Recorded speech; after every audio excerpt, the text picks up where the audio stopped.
Un sākumā par debašu sadaļu es gribu paprasīt tādu ļoti mierīgu maznācēju, par ko tas liecina. Jūsuprāt, tiešām miers un viss uz viens labs esat?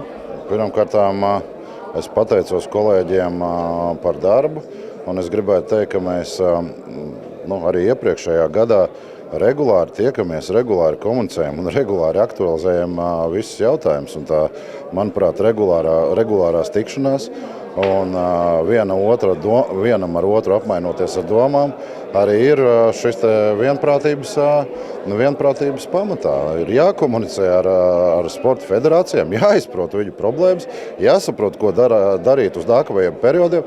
Un, manuprāt, mūsu visu galvenais uzdevums šobrīd ir atlētu veselība un caur to arī jaunatnes veselība, kurā mēs varam dot savu pienesumu nākotnes vārdā jaunajai sabiedrībai. Jānis Liepiņš jau aktualizēja to, kas daudzām federācijām ir sāpīgi. Kā jūs palīdzat šajā komunikācijā ar izglītības ministriju? Atstājat to federāciju ziņā vai Olimpiskā komiteja ar to piedalās? Pirmkārt, man jāsaka, ka mēs bijām diezgan aizņemti Milānas Olimpisko spēļu gatavošanās periodā, tāpat arī jau pirms sākumiem Losandželosas spēļu sakarā, un Latvijas Sporta federācija padomē tika deleģēta šī funkcija par federāciju kritēriju izvērtējumiem. Un es vēl līdz šim neesmu neredzējis, es esmu dzirdējis baumas, bet es šodien pirmoreiz no tribīnas izdzirdēju to, ko arī teica Jānis, un tāpēc man ir tāda neviltota interese pajautāt, kā tad mēs tos kritērijus esam rēķinājuši, jo es esmu dzirdējis arī no citām federācijām, man liekas, mazliet tur ir kaut kāda kļūda ievies. Es gribētu teikt, ka varbūt tā ir kļūda, jo, piemēram, augot jauno atlētu skaitam pa vairākiem tūkstošiem, pamata budžetā samazinoties cipari. Es nezinu, vai viņi ir apstiprināti, es neesmu redzējis dokumentu. Es pat to, ko es esmu dzirdējis, ka līgumi vēl neesot noslēgti. Ja? Līdz ar to, ja tā funkcija tika deleģēta Sporta federāciju padomē, manuprāt, no turienes arī vajadzētu nākt kaut kādam jēgpilnam skaidrojumam, jo viņi bija pirmie, kam tika deleģēta tā funkcija nodota, kuri vērtēja, tātad kā tie vērtējums ir bijis, kā viņš ir ticis veikts un ko tas viss nozīmē tālāk. Pieminēju arī no skatuves viesošanos Lozanā saruna ar komentārijas kundzi, kā viņa reaģēja uz šīm jūsu iebildēm par formas tērpiem, par Heraskeviča ķīveri. Kāda bija tā saruna, vai viņi tiešām saprata to Latvijas nostāju un kā reaģēja? Pirmkārtām, Latvijas nostāja ir bijusi nemainīga, un mēs, manuprāt, to, ko visi varēja dzirdēt no tribīnas, kad dažkārt nevajag lielīties ar savu darbu, bet viņu vienkārši darīt. Un mēs kopā ar Baltijas valstīm tiešām šo jautājumu arī caur Starptautisko bobsleju federāciju risinājām, uzdodot šos neērtos jautājumus, jo, manuprāt, to, ko es arī no tribīnas saku, man vēl šobrīd nav skaidrs par to, kāpēc mēs, piemēram, par to pašu Elviju Meržģīkinu piemēru, ir jābūt kādām jēgpilnām vadlīnijām, kurā katram no tiem atlētiem, kuram ir aizgājis kāds tūs cilvēks. Viss trakākais ir, protams, Elvija Meržģīkina piemērs. Tāpat Džonijs Gudro, Amerikas izlasē hokejists. Ja? Ir jābūt vadlīnijām, kuras kādā jēgā ļauj cilvēkiem cieņpilni attiekties pret aizgājējiem, it sevišķi sportistiem. Jā, bet kāda bija tā reakcija? Kā pauda savu nostāju? Vai viņi sadzirdēja, saprata, ko Latvija saka? Mēs tā diezgan šo viedokli diezgan paudām tādu diezgan skarbu tajā ziņā, kad mūsuprāt tas neliekās labi, ka tādā veidā tas darās, bet otrā pusē es pie sevis domājot, šis ķiveres stāsts varbūt izraisīja divreiz spēcīgāku efektu atgādinot par Ukrainas karu un par to, kā Ukrainas sporta sabiedrība, kā jūs teicu, no tribīnas asiņu šļakstītiem ir jāpieņem dažādi ļoti smagi lēmumi. Jūs jau tagad nosaucāt to par komunikācijas kļūdu, nevis par kaut kādu, amorālu rīcību attiecībā pret Heraskeviču. Tātad pirmām kārtām būsim ļoti korekti. Starptautiskā olimpiskā komiteja nepieņem lēmumu par sportista diskvalifikāciju. Tas ir reāli. Kas to pieņēma un kas norādīja, ka ir jāpieņem? Es atkārtoju vēlreiz. Es esmu Olimpiskās komitejas prezidents. Tad salīdzinām to ar kādu citu organizāciju, kurai ir jāpieņem konkrēts lēmums. Tad tai organizācijai arī ir jāatbild par tā konkrētā lēmuma pieņemšanu. Šajā gadījumā tā ir Starptautiskā bobsleja un skeletona federācija. Un tā pēc maniem, pēc tā, ko es esmu dzirdējis, bet baumas es negribētu tad komentēt dziļi, bet viens no latviešiem, kurš tika piesaukts tajā lēmuma pieņemšanā, piedalījies nav. Jūs tagad sakat, ka skarbi paudāt savu nostāju komentrijā, bet Olimpisko spēļu laikā jūs klusējāt? Tātad Olimpisko spēļu laikā Latvijas Olimpiskā komiteja bija kopā ar daudzām valsts amatpersonām. Es domāju, ka tas darbs, kurš ir saskaņots un kurš tika pausts, valsts prezidents pirmais pauda šo stāstu, un mēs nekavējoties ar Olimpiskām komitejām, ar Lietuvas Olimpisko komiteju un Igauniem reaģējām, pieprasot arī šo te informāciju. Tā kā nav visam jānotiek dziļos, skaļos toņos, bet ir jāveic savs darbs, un Latvijas valsts bija sadzirdama, un es gribētu teikt sakojošo: Sporta centrs.com mājaslapā ir skaidri un gaiši uzrakstīts par to, ko Latvijas Olimpiskā komiteja ir darījusi. Un Polijas šis sporta diplomātijas institūta pētnieki ir skaidri norādījuši, kura tad no Olimpiskām komitejām ir skaļākā Ukrainas pozīcijas atbalstītāja. Un mēs esam sadzirdēti. Un diplomātijai ir jābūt, un diplomātija ir tas, kas mums ir jāiznes, lai mūs dzirdētu vēl skaļāk. Jūs tagad sakat par stingru mugurkaulu. Vienīgais, kurš Latvijas sabiedrības skatījumā nodemonstrējas stingru mugurkaulu, ir Ivo Steinbergs. Kurā vietā? Attiecībā pret aizstāvību Ukrainai, jau sākot ar Eiropas kausa posmu. Tātad pirmām kārtām, ja mēs runājam konkrēti, jūs man uzdodiet konkrētus jautājumus par Olimpiskajām spēlēm. Un būsim godīgi, par Olimpiskajām spēlēm turpinam arī runāt tālāk. Mūsu kamaniņu braucēji, kuru vēl labāk nodemonstrēja solidaritāti ar Ukrainu. Jūs Bostonā runājāt arī par 2026. gada spēlēm, jaunas spēlēm Senegālā, un Starptautiskās olimpiskās komitejas komunikācija liecina, ka šajās spēlēs varēs piedalīties Krievijas un Baltkrievijas sportisti, un Krievijā tas arī tiek uztverts, ka viņi tur brauks ar saviem karogiem. Ko šajā sakarā jūs runājāt un teicāt? Neskrietu notikumiem par priekšu. Ir daudzas valstis, ir bijusi 3 Baltijas valstu tikšanās Milānas Cortinas spēļu laikā ar Starptautisko olimpisko komiteju.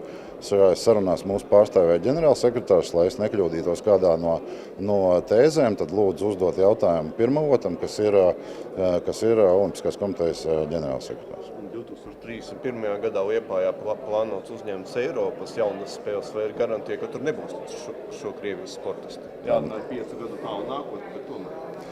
Es šobrīd esmu piekritējis pēc iespējas vairāk organizēt sacensības un turnīrus šeit Latvijā, jo atceramies, ka Latvija ir nostāja neielaist šeit neitrālos atlētus, Krievijas un Baltkrievijas atlētus.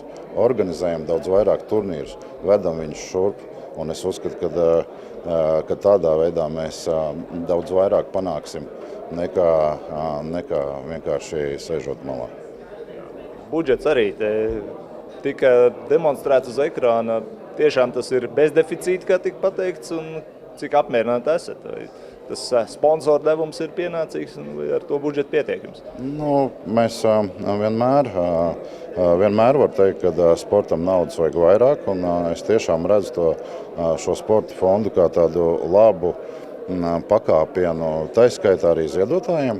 Jo viena no būtiskām problēmām, ja mēs runājam tieši par sporta atbalstu, es runāju vairāk par federāciju atbalstu un par jaunatnes sportu, ir tas, ka uzņēmumi grib ziedot tādā organismā, kurā ir kāda valsts kontrole, lai tas būtu droši un lai nenāktu tur kaut kādas pārmetumi pēc tam. Un līdz ar to es to redzu kā tādu labu pakāpienu, jo fonda izveidē mēs tieši runājam, kad ir jāatgriežas pie kaut kādas ziedojuma politikas maiņas, vismaz minimālā apjomā 3000 vai 5000 apjomā, tad ziedojot 3000 nemaksā nodokli no 6, piemēram, tūkstošiem, tādējādi veicinot mazā un vidējā biznesa interesi ienākt sportā, tāpat laikā arī reklamēties, atbalstīt un tā tālāk, jo šeit ir sinerģija, vienam otru ir jāatbalsta.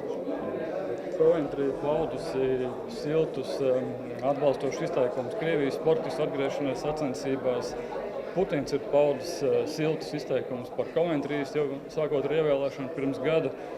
Ko tieši jūs gribējāt pateikt, dodoties pie cilvēka, kurš ir mūsu ienaidnieka draugs? Pirmkārt, es nezinu, vai cilvēks ir ienaidnieka draugs. Otrām kārtām, es esmu Latvijas Olimpiskās komitejas prezidents, un Olimpiskās komitejas kolēģi brauca pie saviem kolēģiem, kur ir Starptautiskā olimpiskā komiteja. Un mūsu uzdevums ir ievērot sporta diplomātiju un nest šos vārdus un nest šo pārliecību par to, ka nevar pielaist Krievijas atlētus, kamēr nav beidzies karš Ukrainā. Tas ir tas, kas mums ir jādara, un mēs savu darbu darām. Kā jūs tulkot to, ka Coventrijas, kā viņi bija ieradusies ar jums uz tikšanos, botiņās, džinsos, tas neizskatās nopietni attiecībā pret viesiem?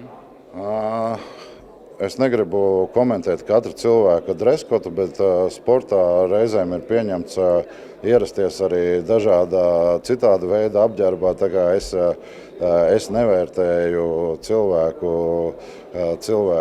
pēc apģērba. Es saprotu jūsu jautājumu. Es biju apģērbies uzvalkā, līdz ar to šis jautājums jums jāuzdod Coventrijas kundzei, kāpēc viņa tā bija ģērbusies. Tātad jūsu uzskats ir, ka Sok kļūdījās aizlietot startēt Heraskevičam? Mans uzskats ir, ka bija jābūt iespējai sportistam pieminēt savu aizgājušo biedru sportistu piemiņu cilvēkcienīgā veidā. Kāpēc Loks nav nevienu atbalstošu pozīciju paudis attiecībā par Ivo Steinberga rīcībā, kad viņš vienīgais iestājās par Ukrainas pret Krievijas sportistu dalību sacensībās? Tātad man ir jums liels lūgums. Uzdodiet man jautājumus par olimpiskajām spēlēm, par kurām es atbildu. Un otra, paudis atbalstu savam treneriem? Vēlreiz. Mēs esam pauduši atbalstu vislabākajā formā ar Lietuvas un Igauņu kolēģiem, kā mēs varam to izdarīt reglamentā ietvaros. Un līdz ar to es neredzu jūsu jautājumam pamatu, ka mēs neesam kādu atbalstījuši. Mēs esam atbalstījuši un kā vēl atbalstījuši. TV3 bija parādījās informācija, ka sportistiem bija jāparaksta kaut kāda vienošanās par to, ka par uzvedību spēļu laukā. Tā bija kaut kāda standarta vienošanās, kas parasti jāparaksta sportistiem. Šāda veida vienošanās ir no 2006. gada. Vismaz atmiņā, kur man atsauc atmiņā sportisti, tā skaitā Juris Šits. Šī vienošanās ir par uzvedības normu ievērošanu. Un Samoilo kunga gadījumā viņš bija parakstījis vienošanos ar soda sankcijām 50 000 eiro apmērā. Tad šīs vienošanās, kas bija šiem sportistiem attiecīgi Milānas spēlēs, bija 5000 apmērā, bet ir vada prasības vai antidopinga prasības, ir ētikas prasības, kuras ir cilvēkiem jāievēro. Bet tai pašā laikā neviens nav aizliedzis pulcēšanās iespējamību vietās, kur tas ir atļauts. Tāpat arī izrādīt cieņu, kā to izdarīja kamaniņu braucējiem. Paldies viņiem par to.